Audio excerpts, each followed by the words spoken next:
You're listening to Beyond the Plate with Andrew Kaplan. This sounds so weird. You're listening to Beyond the Plate with Cappy.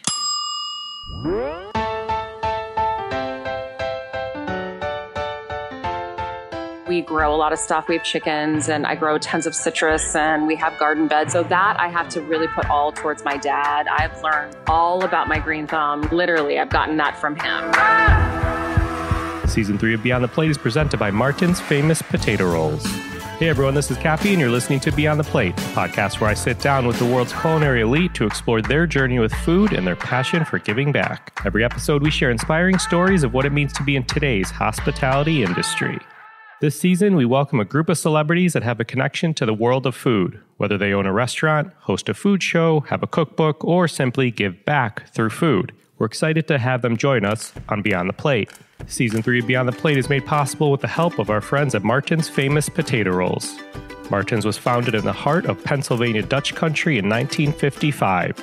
Martin's Potato Rolls are the #1 branded hamburger buns in America, and as I like to say, they can make almost any burger taste better.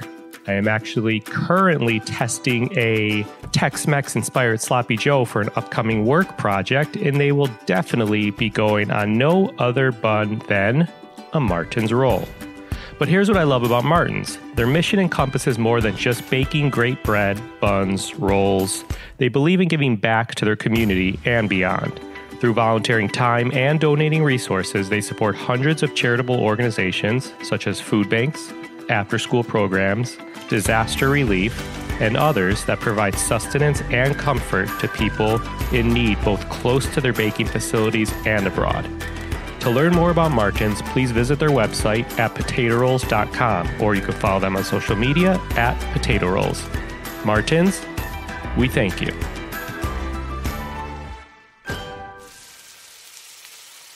All right, back to it. For this episode, we sat with Tiffani Thiessen. Such a fun conversation, such a super nice person. Her life is really all around food. She grew up around it. She still surrounds herself by it, her and her family. They grow tons of produce, and they have fig trees in their yard and chickens and a lot of cool stuff that we're going to hear about. There's a really funny moment in the Just the Plate episode next week where she fully calls me out, jokingly, about me doubting her multitasking skills in the kitchen. It's pretty funny, but you'll have to tune in next week for that. Tiffani Thiessen is an American television and film actress.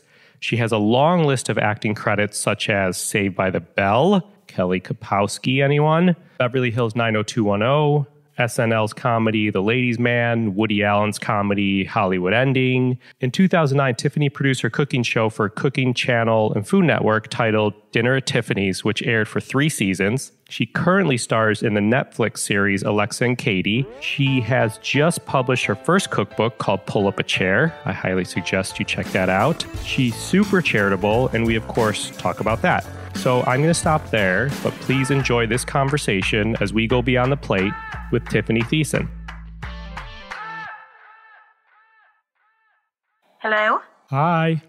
Hi, Andrew. Hi, Tiff. How are you? I'm really good, honey. How are you? I'm doing well. Thank you so much for taking the time to chat. Your kids are adorable, by the way. Thank you. I mean, I think they're pretty cute too, but I'm, of course, biased still. So where are you? Where are you now? Are you at home?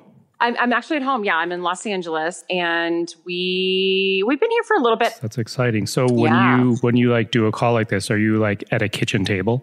I'm actually, the most quietest place in the house is my bedroom. So that's where I am. It's funny you say that because people ask me, they're like, where do you do your voiceovers? And I was like, honestly, my closet. And they're like, what? I was like, it's the quietest place, in case my cat screams or the kids taking a walk at preschool down the street walk by the house screaming. Yep, you're so right. I know. Your website, by the way, I spent to be honest, way more time than I anticipated spending on it. Oh, that's yesterday. So nice of you. I was like, I'm going to check out what's going on. And I was sifting through. You have some I knew you cooked, but you have some very serious stuff on there. Oh, I don't know if I would call it serious because I'm not a serious person. I don't know. I'm Rose. I'm I saw Rose donuts. Okay. And I'm all right, she probably fries biscuit dough or something. I was no, she's making dough. And then there's shakshuka and there's Thai basil plum tart. And I was like, all right, she gets down with some good food. It's definitely broadened as I've gotten one older, two, just meeting people and kind of getting into this whole like food world in the last like 5 years and stuff that I've learned, stuff that I've seen and stuff that I recognize more now, as I've gotten just more, kind of brought into the world a little bit more. I wasn't raised that way. I was raised in I don't want to use the word basic or anything like that because I don't consider myself that at all or how I was raised, but just more traditional ingredients. My mom was not trained and my aunt or my grandmother was all just, what they learned from their parents, that kind of thing. And it was the same for me. And it kind of really just sparked a bigger interest for myself as I started traveling at a young age and going to Europe and touring for, Saved by the Bell and things like that. A lot of things that my mom didn't get to do. That really kind of opened my eyes to different cuisines and food in a different way. That's really interesting. So you were born in California, and I think you spent time in New York. Did your California upbringing influence your style or technique of cooking at all? Oh, for sure. Absolutely. I mean, I live in Southern California where we have the benefit of grilling year round and pretty much getting any sort of produce and any sort of food year round. So we're kind of spoiled, I have to say. So yes, I definitely believe that has a lot to do with it, but just even more so than that, it's gotten more kind of just, it's gotten bigger and it's broadened as I've traveled more. I've met, different types of people and chefs and I've actually gotten to taste and witness, and experience different things. So. And I saw on your site, you mentioned your brothers, like a big source of inspiration. Your mother and your grandmother are role models to you. Did these people all influence your world of food as well? Oh, truly. I mean, the women definitely more. My dad's, he's got the green thumb. So a lot of the stuff you'll even see in my book or even on my blog, we grow a lot of stuff. We have chickens and I grow tons of citrus and we have garden beds and we are growing tomatoes and I have fig trees and apples and, all that kind of stuff here. So that I have to really put all towards my dad. I've learned all about my green thumb. Literally, I've gotten that from him. He is since retired now, of course, but he worked for the city of Cerritos for, I want to say almost close to 40 years. And he designed all the public parks in the city. We were the family that always had the nicest yard because of my dad. Like our yard was like amazing and beautiful. And it looked like someone professional did it because that's what he did. But it's sort of a little bit of the same story that I can kind of say myself is that he's self-taught and sort of, cooking for me, I've learned all about that through my family. It's kind of a self-taught sort of thing. Or, nowadays you can see things a lot easier online and things like that. But it's purely through what I learned when I was little and just my passion for it, really. And are your kids out in the garden now? Oh, very much so. Oh yeah. They're out there. I literally just this weekend had them climbing the tree, my oldest one, getting more figs for me. Fresh figs sounds so delicious. Are they picky eaters at all or no? It's funny. I would say my son's the less picky one. He has a bigger palate. And I also say it's partially, I feel like being the second child and learning so much as a parent on the first go around that I pushed things with him a lot more than I did with my daughter. And I wish I would have gone back and done that with her, but I didn't know, it was the first time. But he, was eating, things that I didn't think I would have pushed, with him or I did with my daughter. My daughter, I would say, is definitely the pickier one, but we're getting better. And I have to say also, growing things and having chickens and seeing things, come from beginning to end and how it then gets put on the table, has piqued her interest a lot more in wanting to eat stuff. Yeah, that's huge. I think if the more they're involved, the more apt they are to potentially try something. Yep. My cousin lives in the suburbs of Chicago, and she just got 3 or 5 chickens, and I haven't seen them yet. I'm so excited to go check them out. They're super fun. They really are. I mean, we've had some sadness with it, but that's part of being in the city and also living. We live a little close to like the mountains here, the San Fernando Mountains here in Los Angeles. So there's definitely wildlife that comes down and, they got to eat too. I get it. Yeah. but it's the circle of life they've learned over and over again. My kids. So I suppose. Were you a picky eater as a kid? I don't think I was. I guess that's a question for my mom. I don't know if I've ever asked her that. I know I wasn't a big eater when I was younger. So maybe that was being picky. I'm not sure. But, back then too, I feel like most parents were all about the mindset of like finish your dinner before you leave the table kind of thing. So my mom was very much that mom was like, you need to finish most of it before you leave that table. There's people out there that don't have anything and all those things that I was taught about not being wasteful. And I appreciate that. Do you instill some of those rules at home now with your kids? Yes, I definitely know if they're really just saying they are full. And I feel like I'm pretty good about that. So I don't ever push them to eat or overeat really, but I also make sure, and this is more my older daughter now because, she is older, that I say, don't put anything on your plate that you're not going to finish.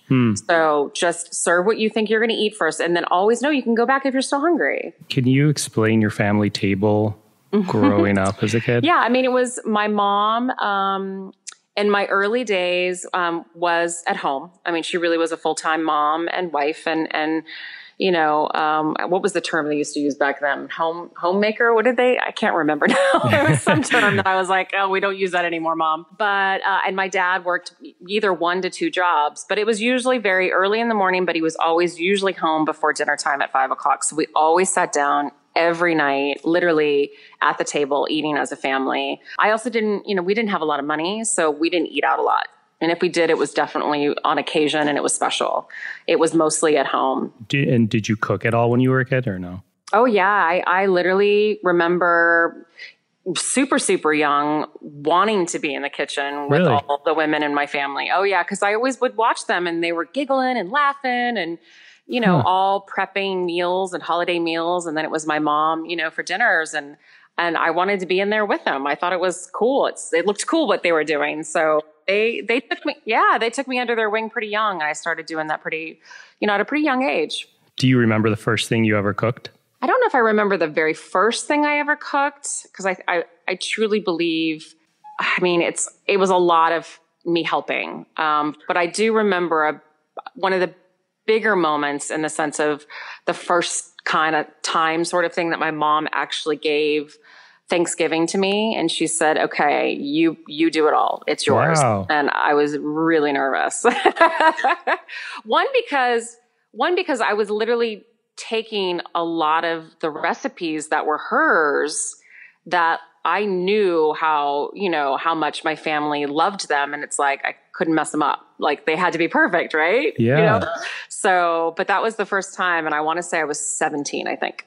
So at like 15 years old, yeah. What were you eating at that point in your life? What was I eating at 15? Well, I would say that would be my first year of starting a little show called Saved by the Bell. I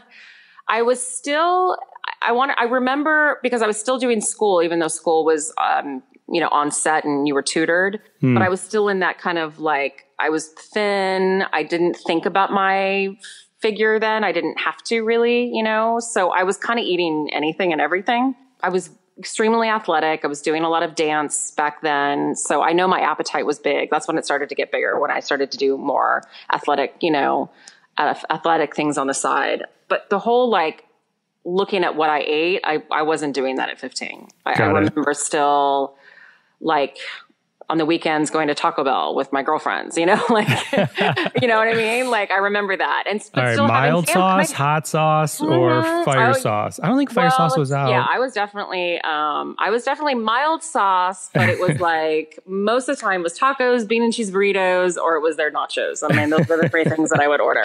My wife has never had Taco Bell, and she says it's because she has an addictive personality, and she knows if she had it, she wouldn't be able to tell her. I totally understand. It's so funny. All right, let's have fun for 2 seconds. Let's say you were the guest chef at the Max from Saved by the Bell. Yes. What would you put on the menu? I would definitely put one of my burgers because the ones that we fake ate on the show were horrible since it was from a really bad diner down the street. I would do my fries because they're so much better as well. I would probably have my pastrami Reuben, which is in the cookbook. Yum. I would have that on the menu. I mean, I would keep it still in a very kind of, deli 50s cafe sort of feel. Yeah. So it would be all American, that kind of thing. Sure. But it would also be, good because what I remember was not good. And what I've been hearing about the pseudo one that's been up, I've been hearing not so great things either. Yeah. When you love food like you do, is it hard to impress you if someone's cooking for you or if you're going out to eat? I don't feel like I'm hard to impress. I don't, because I'm not a classically trained chef who has this relatable palate that would do something. I don't know. I feel like my food is real food. It's for anybody. My stuff is not hard to do. It's for the home chef. It really is. It's for people who just love to entertain and cook. Yeah. Does your husband cook? He does not. He does not ever. Has he ever cooked for you? And when I say that, it's like you really would have to be a fly on the wall because he does not at all. He doesn't even grill, and he's from Texas, and we laugh about it all the time. Yes. My wife says she doesn't cook, and then I'll be out of town for a few days, and I come home, and there's all these dishes drying on the side of the sink, and I was like, "What happened with these pots?" And she's like, "Oh, well, I had to make dinner. You were gone." I was like, "All of a sudden, you make dinner." But I get it. I'm a chef by trade, so that's fair. Well, I can understand that too. I can understand that too. And purely it's more like I don't want him to. And neither do the kids or anybody else in this house. So that's funny. But I will say I've said this, and we used to kid about it on the show all the time when I had that the Cooking Channel Food Network show. We used to laugh about it, and we actually, I think, shot it for a little funny bit at the very end, but he's really good at dishes. So he literally does all the dishes. That's great. Yep. That is an important job. It is. Do you remember the first meal you cooked for him? I did. It's going to be quite funny because he from Texas, and when I met him, he was eating McDonald's pretty much on a daily basis. Remember that fact that he doesn't cook. Right. And so I asked him, I think it was on our third date, I said, let me cook for you. What is your favorite thing? And he said, I'm pretty easy. I like grilled cheese. I like burgers. And there was one other thing he told me, and I can't remember what it was. But I think I ended up doing just deluxe grilled cheeses. I have to go back and look. I think I put in like bacon and all this kind of stuff and stuffed it like crazy. And then I made tomato soup on the side. We met in November, so. That's so funny. Does he still do fast food, or does he like sneak it in? Do you ever find the McDonald's wrapper like in the car or something like that?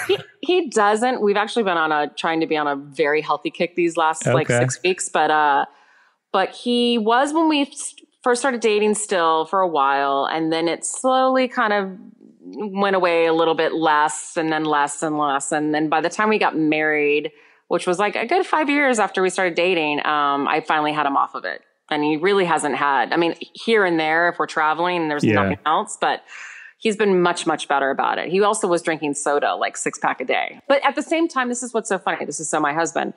He was doing triathlons. But eating like that.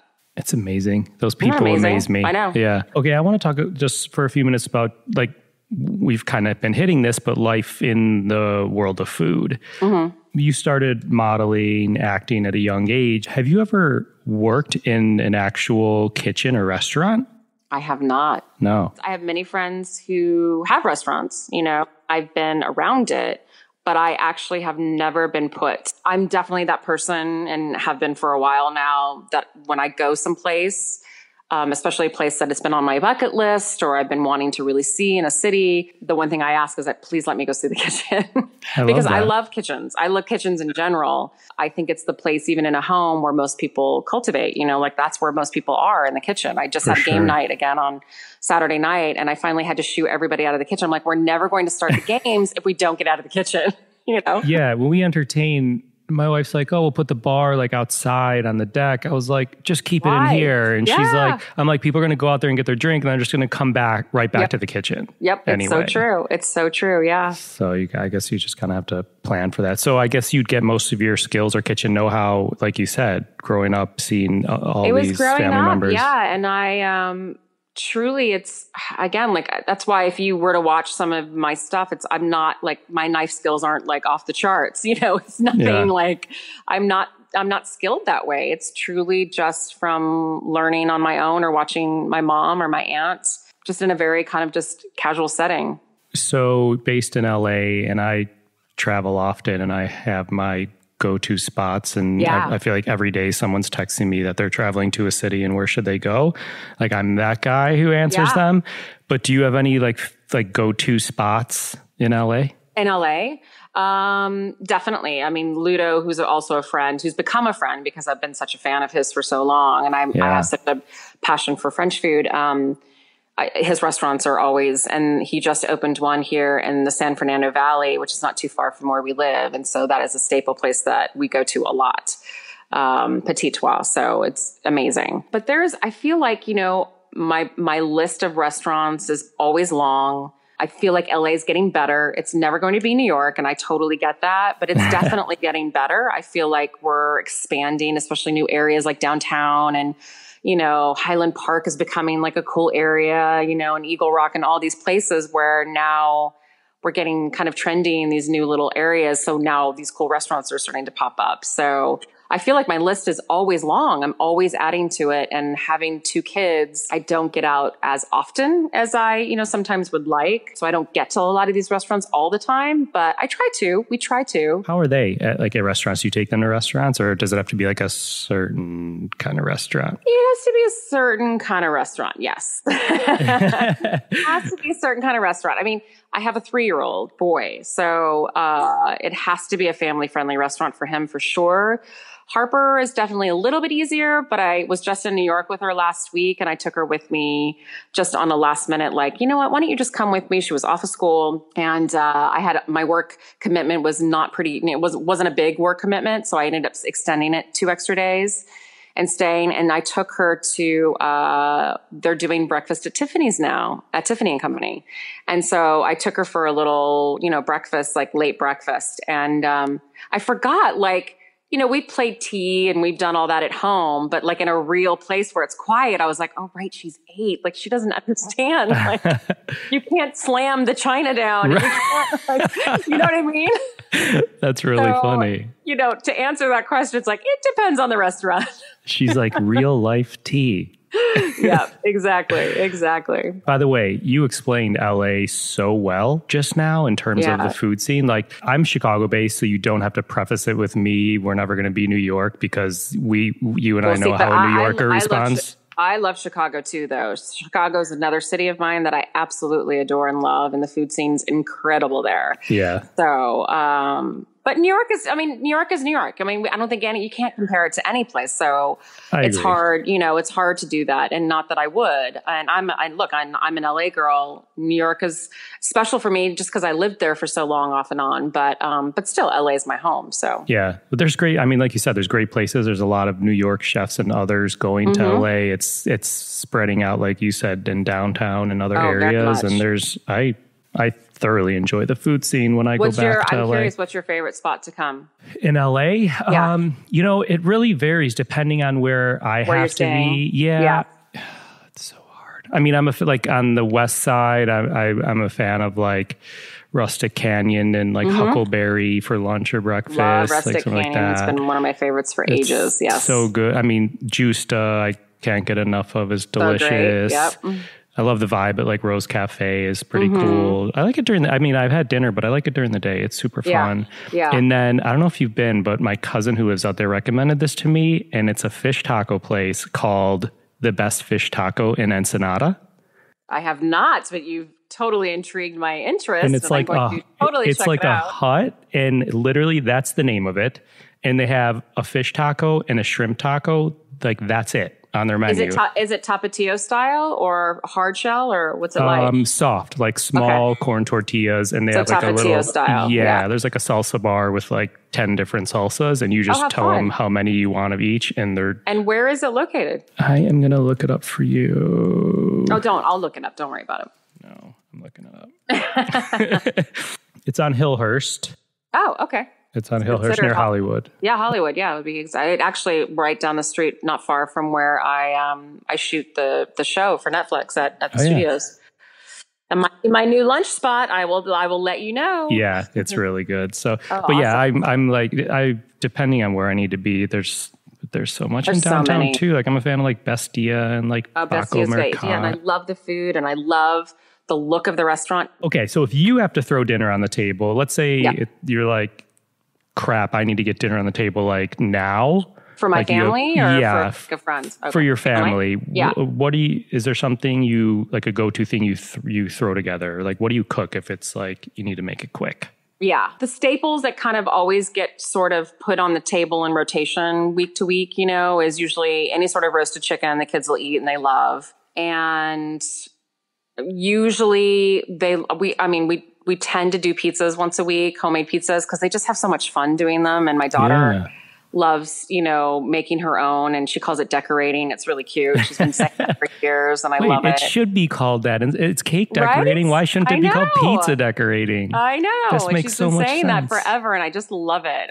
I hope she never calls it anything different. And then my husband, he's a Texas boy, so it's either Mexican food. Mm-hmm. Funny enough, because we both like California. We actually have wars between who has better Mexican food, Texas or California. That's a war. Yeah, it's a war. It is very different, but it's usually that or any sort of like grilling, he's a big meat and potatoes kind of guy. So, it's usually that most of the time, but those are the things that usually get rotated the most, I'd say, at home.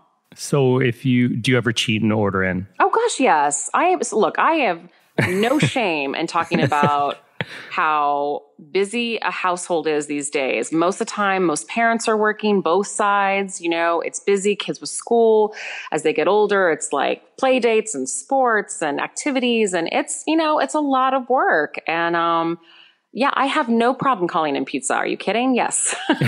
I feel like I have no shame in that at all. I feel like this episode is very selfish of me in a way, because I didn't tell you this. I was about to at the beginning, but my wife and I are expecting twins in a few weeks. Oh my gosh. And it's our first. Wow. And so I feel like I asked a kid question and then I went away, and then I went back to the kid question and then I went away. But it happens though, right? I mean, it really does. Once you have kids, it's very hard to steer away from those kind of questions and topics, really. Yeah, that's interesting. So, wow, how's she feeling? She is uncomfortable. Yeah, I bet she is. It's one boy, one girl, and the little girl like rests her butt on the boy's chin, and then he like kicks her head, and then she punches his foot back, and it's very funny. Oh, it's going to be interesting to see if that ever changes when they're out. No, all things considered, she's doing very well. She's just, the congratulations. Usual. That's amazing. Thank you. I appreciate it. So you had the Cooking Channel show, and you have this book coming out, Pull Up a Chair, Recipes from My Family to Yours. Yeah. It was definitely, they say a labor of love. I would say labor and love.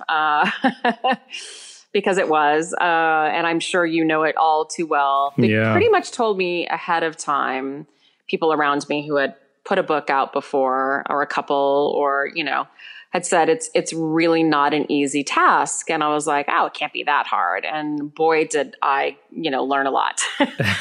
It'll be, I think by the time it comes out October 2nd, it'll be 3 years from the moment I found Rachel. I was a fan of hers. And so I literally found her and interviewed a few people, but I knew she was the one I wanted to work with. So it's been 3 years since we started the actual part of the book, the proposal. And then we went out, of course, to the different, publications and hoping to get, a great one. And we did. We were super excited. I shot the whole entire thing in my house, literally with a very small group of people that I absolutely adore, that were completely just super, super supportive and amazing. My culinary producer, who I worked with on the last season of my show, and my food stylist, who I'd worked with on the last season of my show as well, to Tori, my assistant, who also has food experience and has been the most amazing person to have in my life this last, year and a half. To another dear friend of mine who is a designer who has done only one book prior. So a lot of us were new to the book world. My photographer, who you see her on my site a lot, but she's not known to be a food, per se photographer, but I surely made her into one. And she's amazing. I'm so proud of her, and I'm super excited for her kind of, venture into this world and what it's going to bring for her too. So it was a small group, but I literally turned my garage into my food beauty studio. That's so neat. My kitchen was my kitchen and it was never not busy. And we shot it. It's a big book too. I think my publisher was a little surprised when I turned it in. He was like, I was kind of hoping it would be under 300 pages. But when I turned it in, I think we ended up they made the book bigger. They did. But it took we shot it, let's see, except for the reshoot of the cover, it was about 2.5 weeks. I shot the whole entire thing. Wow. That's amazing. It was crazy. Yeah, it was crazy. I mean, Rachel came out for a bit of it.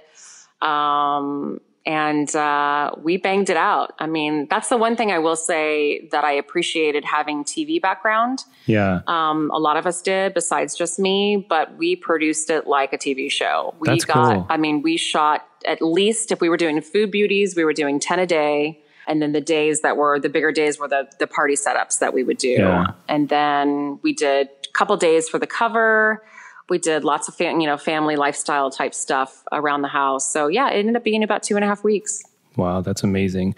I want to pause just because I want to be mindful of time. I wanted to ask like one more book question, a few like social impact, giving back, and then a quick speed round. Okay, awesome. So let's say you have 5 chairs around the dinner table. Oh, wow. Who are you inviting?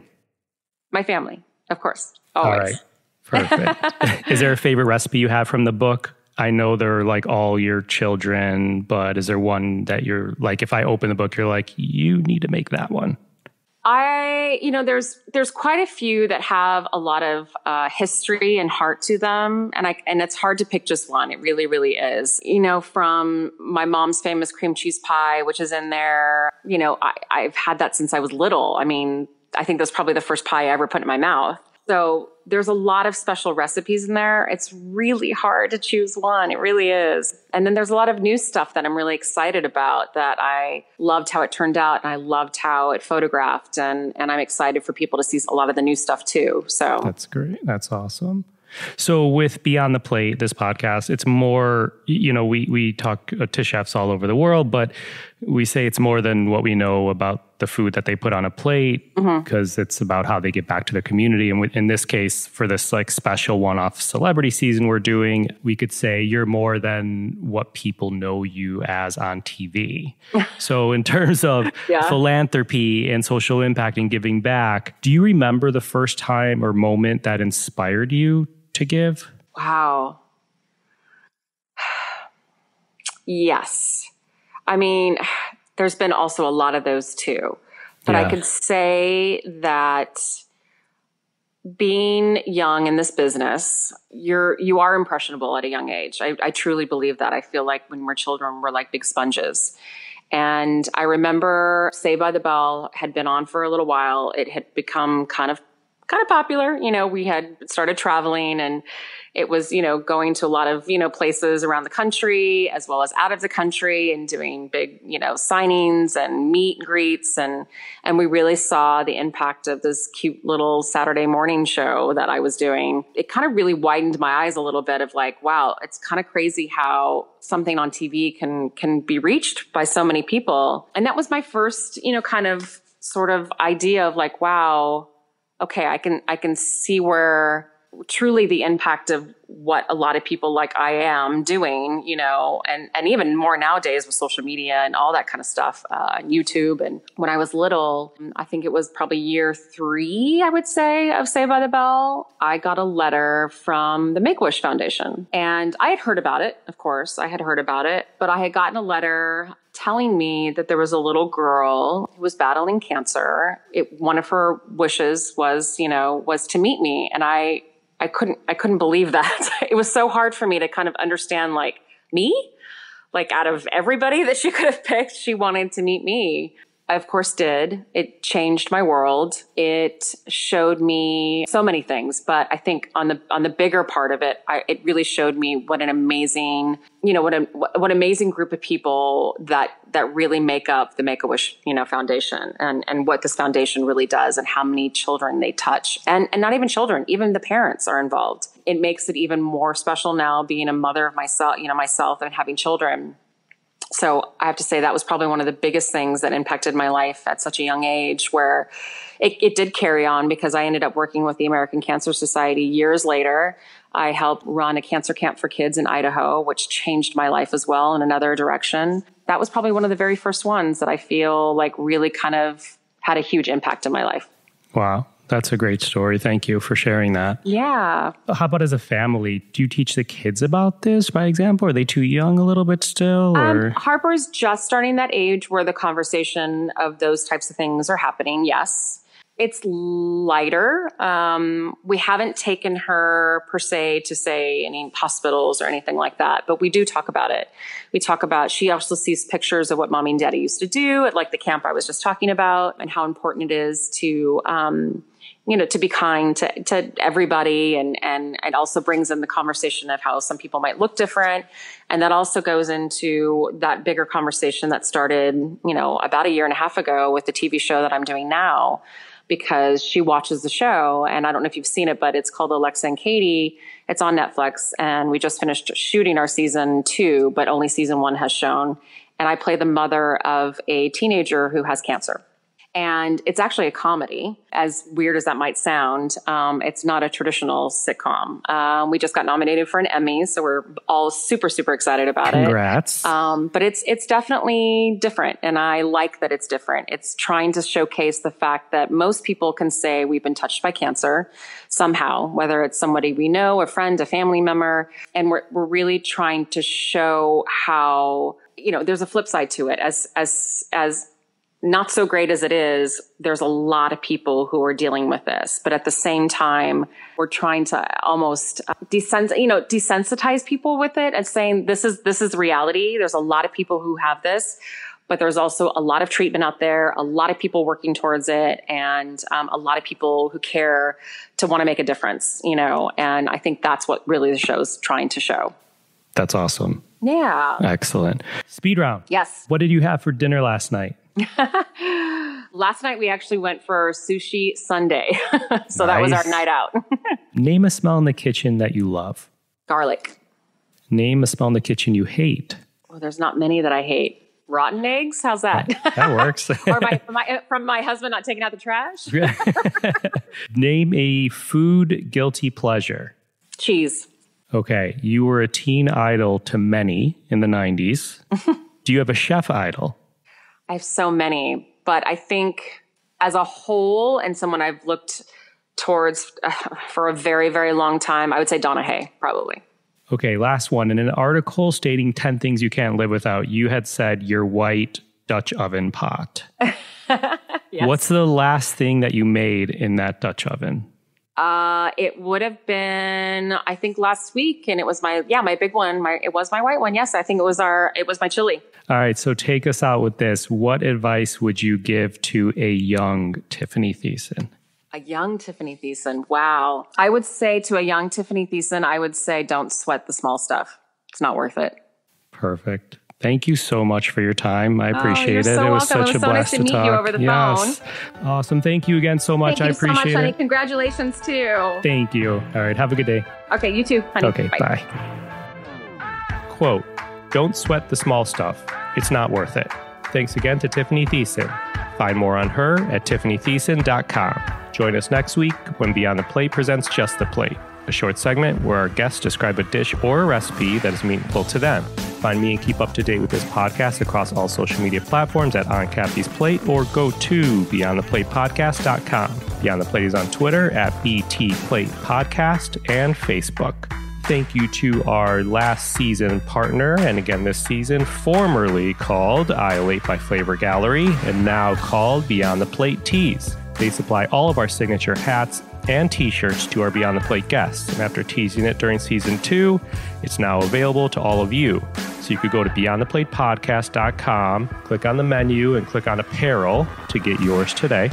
This episode was produced by myself, along with Ian Cohen, Joe Yeaton, and Sean Petrosian. Big thank you to Andrew Glatt. Our music has been composed by Goldford. Find him at iGoldford. As always, a special shout out to my wife, Katie. Please rate, review, and or subscribe to this podcast on your listening site of choice. Thank you for listening to Beyond the Plate. I'm Cappy, and remember, there are never too many cooks in the kitchen.